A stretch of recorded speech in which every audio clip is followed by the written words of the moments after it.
metode yang akan kita bahas hari ini adalah metode kasus dan kontrol. Sampai sini bisa dipahami kenapa saya menggunakan penelitian ini? Ada pertanyaan? Silakan. Nah, sekarang kalian pasti masih bingung nih. Bingung yang mengenai ini.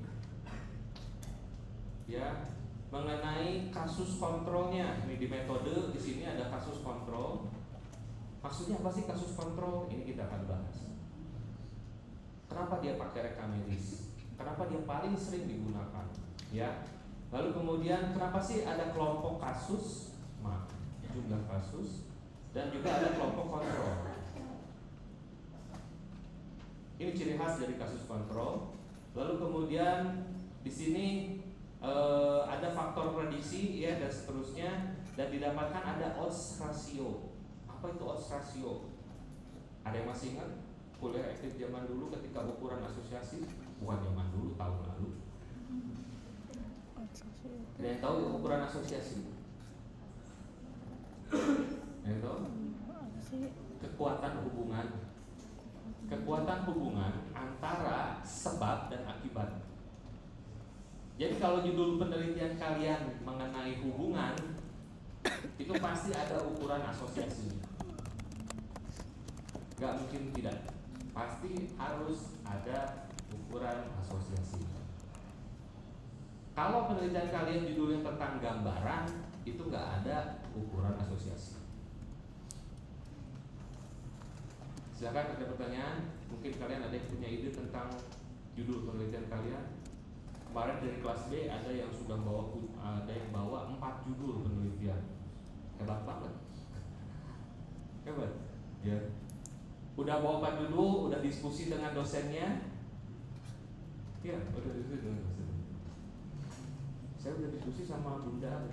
Oh, berarti udah mau ditekin tuh. Padahal satu dosen cuma 4. Dok, di mana yang dipersiapkan? Apa yang dipersiapkan? Nih saya tunjukin, bikin konsep penelitian kamu. Konsepnya aja. Konsep itu cuma gambar grafik. Nanti kita tunjukkan grafiknya seperti apa. Oke, untuk ini ada pertanyaan di sini? Langsung pada deg-degan, aduh siapa belum judulnya naon. Oke. Nah, jadi karakteristik dari penelitian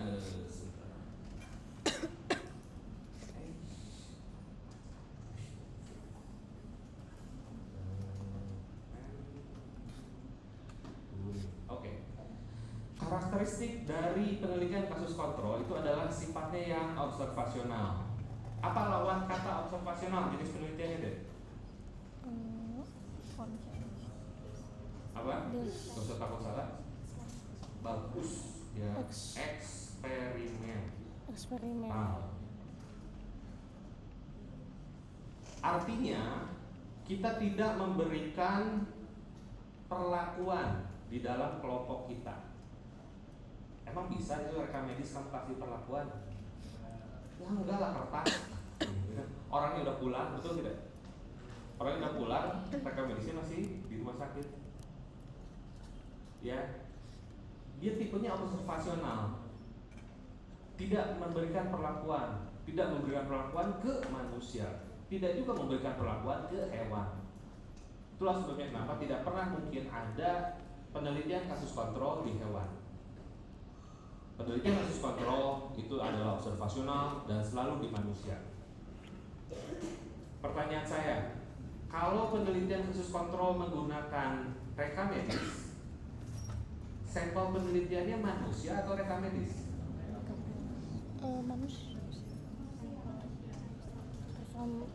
Ini kan katanya menggunakan rekam medis kan, menggunakan data sekunder. Pertanyaan saya, sampelnya manusia atau rekam medis? Manusia. Iya. Yang ada di rekam medis itu datanya siapa sih? Manusia. Iya, manusia.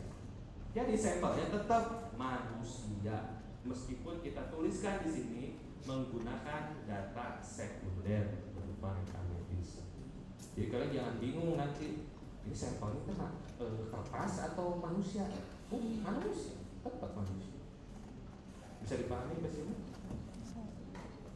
Nah, kemudian dalam penelitian kasus kontrol, dia membandingkan pajanan dalam kelompok kasus dan kelompok kontrol. Pajanan, nah bahasa Inggrisnya apa? Bagus. Exposure. Ya. Jadi selalu dia meneliti exposure dengan disease. Masih ingat zaman dulu E, B, dan C. Ada exposure, ada disease, ada kontrol. Kontrolnya ada confounding, ada interaksi. Ya, jadi dia selalu membandingkan pajanan dalam kelompok kasus dan kelompok kontrol. Lalu ada kerangka waktunya, longitudinal. Nah, ini yang membedakan dengan cross seksional. Kalau penelitian yang bersifat cross seksional, kita nggak bisa tahu mana yang muncul duluan antara E dan D-nya. Siapa yang sekarang ngantuk? Ngacung misalnya. Siapa yang sekarang lagi makan? Ngacung. Tapi saya nggak tahu makannya gara-gara ngantuk atau ngantuknya gara-gara makan. Beda kalau pertanyaannya gini. Siapa yang sekarang ngantuk? Ngacung. Siapa yang tadi siang makan nasi kebanyakan? Ada kerangka waktu? Ada kerangkanya. Ya. Jadi ada kerangka waktu di sini dari E sampai menuju D, ini ada kerangkanya. Ini yang disebut dengan time. Ada waktunya. Ya. Lalu dia akan menganalisis risiko untuk sakit, ya. Ada yang tahu nama lain risiko apa? Risiko sama dengan risk. Bahasa Inggris. Apa? Silakan. Apa sih? Bukan sama dengan itu. Ya, probabilitas. Probabilitas nilainya berapa sampai berapa? Kurang dari 1, betul. Iya. 0 sampai 1. Pernah minus nggak probabilitas? Enggak pernah. Kemungkinan hujan 2%, kemungkinan hujan 20%, kemungkinan hujan 30%, 50%, 60%, 70%. Kemungkinan berarti kan enggak pernah minus. Artinya, kenapa kita mengukur odds ratio? Di sini adalah tujuannya adalah untuk mengukur risiko untuk sakitnya berapa. Berapa persen sih? Sekarang pertanyaan saya. Apakah yang merokok pasti kena kanker paru-paru? Enggak. Tidak. Karena apa? Karena faktor resiko. Yang lain. Faktor resiko itu artinya apa? Bisa meningkatkan resiko. Bukan memastikan jadi penyakit. Kedokteran itu adalah ilmu probabilitas. Jadi kamu harus paham itu. Dan kita nanti akan mengukur odds ratio. Dok, kenapa nggak diterjemahkan saja sih odds ratio dalam bahasa Indonesia? Nggak ada. Odds itu tetap dibacanya odds di Indonesia. Karena kalau kamu pakai terjemahan, odds itu ada jadinya ganjil. Padahal ini bukan rasio ganjil, enggak. Ya, nanti kita lihat rasio apa. Lalu kemudian sifatnya adalah retrospektif. Apa itu maksudnya retrospektif? Meskipun waktunya itu bisa terlihat di sini, tapi yang pertama kali dilihat itu adalah disease-nya terlebih dahulu nomor 1. Baru kemudian dilihat kemarin pajanannya seperti apa. Ada urutan di sini. B-nya dulu, kemudian baru ke E-nya. Dulu kayak gimana sih? Gara-garanya apa gitu kan? Paham sampai sini? Minggu depan kalian akan belajar yang E ke D murni asli dalam penelitian pohon dengan Dr. Budi. Ya.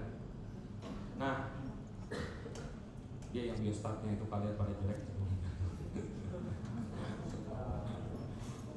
Ya, sifat retrospektif itu maksudnya adalah yang dicari D-nya dulu, baru kemudian dilihat ke belakang. Dicari E-nya, exposure-nya dilihat. Level of evidence-nya lebih baik dibandingkan cross-sectional, namun lebih rendah dibandingkan cohort. Jadi, ketika kalian akan melakukan sebuah penelitian, kalian jangan terpaku ke cross-sectional terlebih dahulu. Cross-sectional itu paling lemah level of evidence-nya. Kalau penelitiannya memang tidak bisa cohort, tidak bisa case control, baru proses ulang.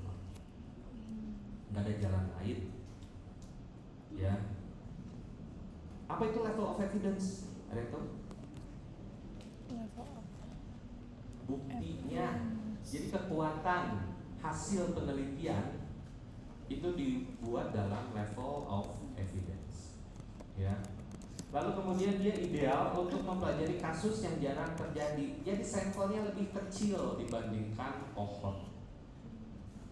Ya, sampelnya jauh lebih kecil dibandingkan cohort. Itulah sebabnya kenapa penelitian kasus kontrol itu lebih favorable, sangat dipilih oleh mahasiswa. Sampai sini ada pertanyaan? Silakan. Ada yang ditanyakan? Oke, saya lanjutkan. Ini adalah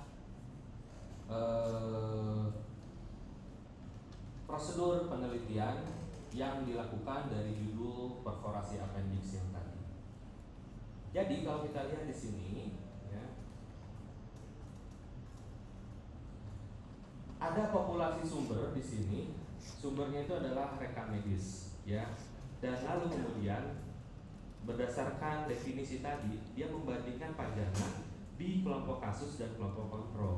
Artinya apa? Kita harus membagi. Ada dua kelompok di dalam penelitian kasus kontrol. Kelompok apa saja yang ada di dalam penelitian ini? Pertama, ada kelompok kasus. Lalu ada kelompok kontrol. Kalau kita lihat di sini, ada kelompok kasus yang ini dan kelompok kontrol yang ini. Apa yang berbeda dari kelompok kasus dan kontrol kecil? Menurut kalian apa yang berbeda antara dua ini? Yang nomor berapa? Yang nomor 4. Ya. Jadi kalau kalian penelitian kasus kontrol, kalian harus buat dua kriteria inklusi. Oh ya, saya lupa belum masih tahu. Apa sih gunanya kriteria inklusi dan kriteria eksklusi? Kriteria inklusi dan kriteria eksklusi ini akan membatasi, memberikan definisi mengenai siapa yang masuk kelompok kasus dan siapa yang masuk ke dalam kelompok kontrol. Di sini ada perbedaan. Kelompok kasus adalah mereka yang memiliki penyakit, yaitu didiagnosis perforasi appendix. Ya. Sedangkan kelompok kontrolnya itu adalah penderita appendicitis akut, tapi dia diagnosisnya bukan perforasi appendix. Bisa dipahami nggak sih? Yang lainnya sama. Nomor 1, 2, dan 3 pasiennya sama-sama dewasa, diagnosisnya appendicitis akut, dan juga di appendektomi, dioperasi, dilihat si ususnya. Sampai sini, silahkan. Ada pertanyaan? Gak usah malu, tidak ada pertanyaan yang bodoh. Belum? Boleh dituliskan di forum juga silahkan. Ya, pertanyaannya. Oke, sekarang saya lanjutkan. Lalu ada kriteria eksklusi. Apa itu eksklusi? Eksklusi itu adalah kriteria yang membuat orang dibuang dari kelompoknya. Jadi sesudah terpenuhi kriteria eksklusinya, dia bisa dikeluarkan dari penelitian kalau dia memiliki kriteria eksklusi. Misalnya apa? Rekam medisnya misalnya tidak lengkap, atau variabel-variabel lain yang bisa mengganggu hasil dari penelitian. Sehingga yang kita dapatkan itu adalah populasi yang eligible. Apa itu maksudnya eligible? Eligible di sini artinya berhak untuk dilanjutkan penelitian. Kalau misalnya dia memiliki kriteria eksklusi, dia akan terbuang, otomatis dia akan terbuang. Lalu kemudian didapatkan ternyata yang menjadi kelompok kasus setelah lewat kriteria inklusi dan eksklusi itu ada 28. Kelompok kontrolnya ada 84. Pasti ada pertanyaan dari kalian, dok, boleh itu tidak seimbang, benar nggak? Boleh. Kelebihan dari kasus kontrol boleh. Beda dengan kohort. Kalau kohort itu harus seimbang, yang terpajan sama kelompok tidak terpajan. Sedangkan kasus kontrol, kelompok kasus dan kelompok kontrolnya itu bisa berbeda.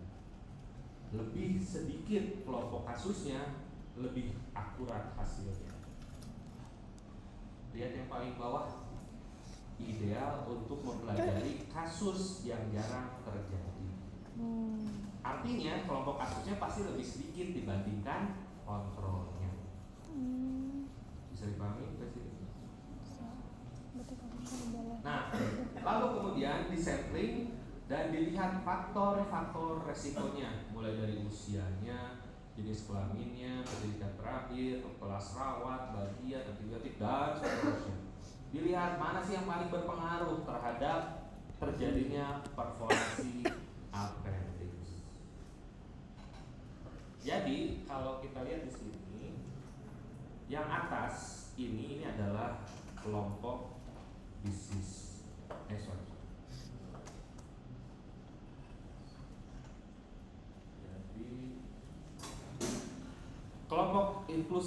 Kelompok kasus ini adalah mereka yang memiliki disease positif. Sedangkan kelompok kontrol itu adalah mereka yang memiliki disease negatif. Lalu di sini diperiksa E-nya, exposure-nya. Retrospektif lah. Retrospektif. Kenapa? Karena yang pertama dilihat adalah outcome-nya dulu kan. Disease-nya dulu yang dilihat. Baru kemudian dilihat pajanannya. Ini adalah bukti bahwa dia retro. Bisa dipahami sampai sini? Retro. Belakang. Retro. Secara hukum, secara temporal, secara logika, mana yang muncul duluan? E dulu atau D dulu? Dulu kan? Tapi penelitian ini mah kebalikannya. Jadi D dulu, jadi E. Kita kan diberi angka 1 dan 2 itu saya ke eta. Paham kalau di sini? Paham. Itu retro ya, bukan retno.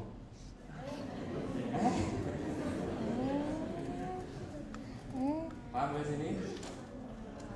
Jadi retrospektif maksudnya adalah tadi, ya, D-nya dulu. Padahal dalam dunia nyata mah dulu baru.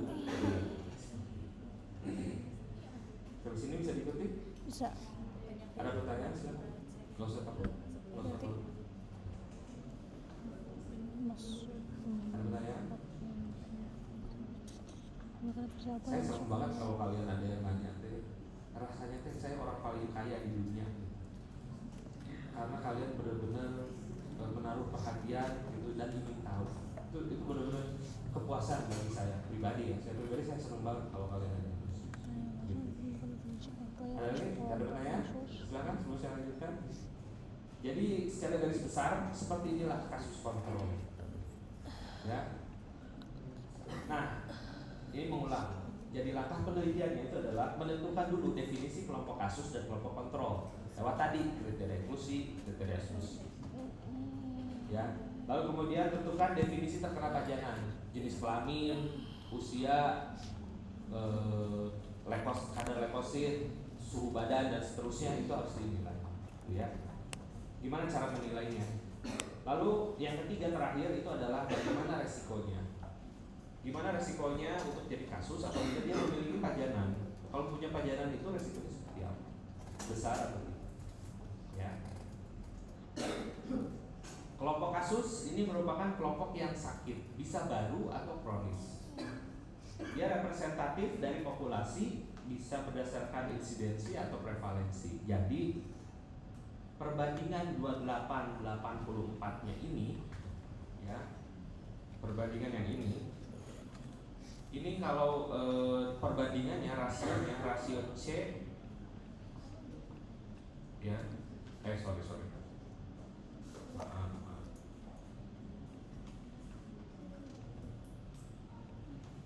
rasio D positif per D negatif yang paling bagus itu berdasarkan insidensi atau prevalensi. Ini paling bagus perbandingannya. Jadi bisa saja 28 kasus banding 200 kasus. Kalau memang di masyarakat insidensinya memang perbandingannya sama sebenarnya. Boleh nggak kalau di luar insidensi dan prevalensi perbandingannya? Boleh. Tapi kamu harus sebutkan bahwa perbandingannya ini tidak mengikuti perbandingan insiden prevalensi, tapi berdasarkan temuan yang ada di dalam tempat penelitian. Ya. Didapatkan dari populasi yang sama dengan kelompok kontrol, jadi nggak boleh beda kelompok kasus dengan kelompok kontrolnya. Kalau yang ini kelompok kasus dan kelompok kontrolnya menurut kalian sama atau beda? Kenapa sama? Diambil dari satu rumah sakit, wilayahnya pun Kabupaten Bandung. Kalau saya ambil kelompok kasusnya di Kabupaten Bandung dan kemudian yang satunya lagi saya ambil dari Mayapada yang di Kota Bandung, menurut kalian sama nggak populasinya? Beda. Kenapa beda? Karena tidak Mayapada lebih tinggi sosioekonominya, sedangkan yang di Kabupaten Bandung dia lebih variatif. Jadi kolamnya harus sama. Ya sebenarnya gampang kan, ambil aja dari satu rumah sakit, gitu aja prinsipnya, betul tidak?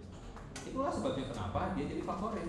Dan jenis penelitian kasus kontrol ini jadi favorit. Ya. Lalu kemudian rekam medis, nah ini kelebihan lain. Rekam medis dapat menjadi sumber informasi, walaupun penelitian kohort yang retrospektif, nanti kalian akan belajar kohort retrospektif, itu juga sama bisa menggunakan rekam medis. Jadi rekam medis ini adalah harta bagi penelitian kalian. Iya. Kita sudah ada kerjasama dengan Rumah Sakit Cicendo, Rumah Sakit Protin Sulu, Paru, Ulas Asima apalagi, Al Islam juga sudah, ya Muhammadiyah juga ada. Silahkan kalian bisa gunakan. Jangan susah-susah. Saya mau di RSAS, kerjasama. Ada orang tua saya mau, silahkan. Ada orang tua kalian pasti akan ditolak. Kenapa? Karena rumah sakit pemerintah mah beda. Kalau nggak ada MOU-nya nggak akan mau menerima, meskipun ada orang tua di sini. Paham? Jangan yang susah-susah. Dok, saya mau pengen yang di ini Bekasi dok. Bekasi kumaha eta? Rumah sakit apa? Rumah sakit swasta. Ada orang tua di situ? Ada. Ya, kalau misalnya rumah sakit swasta masih bisa. Silakan. Tapi kalau pemerintah itu lebih complicated. Paham? Gunakan rumah sakit pemerintah yang sudah ada MOU dengan kita, dengan FK Unista. Nah, kelompok kontrol di sini adalah kelompok selain kelompok kasus. Didapat dari populasi yang sama dengan kelompok kasus dan juga rekam medis menjadi sumber informasi yang sama. Ya, jadi tadi kelompok kasus dan kontrol ini dari kolamnya sama gitu. Ya, kolamnya itu selalu sama. Jangan sampai kamu pakai kolam yang berbeda. Contoh, kelompok kasus diambil dari ini perforasi appendix. Misalnya kelompok kasus saya ambil dari kelompok yang pasien anak, sedangkan kelompok kontrolnya saya ambil dari pasien dewasa dengan pasien dewasa. Anak dan dewasa sudah ada perbedaan nggak dalam pola penyakitnya? Nah, itu polanya udah beda. Jadi bisa saja di satu rumah sakit kita mendapatkan kolam yang berbeda. Itulah sebabnya kenapa di sini disamakan. Kelompok kasus sama-sama dewasa, kelompok kontrol sama-sama dewasa. Bisa dipahami? Ada pertanyaan? Silakan. Tidak ada? Baik. Ini sedikit merefresh tentang variabel ketika kalian belajar EPID dulu. Jadi ada variabel exposure, ada variabel disease. Lalu kemudian ada yang disebut dengan variabel confounder. Apa bahasa Indonesia variabel confounder? Rancu. Bagus ya. Atau disebut sebagai perancu. Nah, dalam semua penelitian, ini dalam semua penelitian, saya nggak bilang hanya kasus kontrol. Mau penelitian kalian cross-seksional, mau penelitian kalian kasus kontrol, mau cohort, mau trial, mau eksperimen, mau apapun, yang namanya perancu pasti ada. Saran saya, kalian yang sekarang lagi punya judul penelitian, lagi nyari-nyari judul penelitian, kalian buatkan kerangka konsep ini. E-nya apa? Disease-nya apa? Ya, confoundernya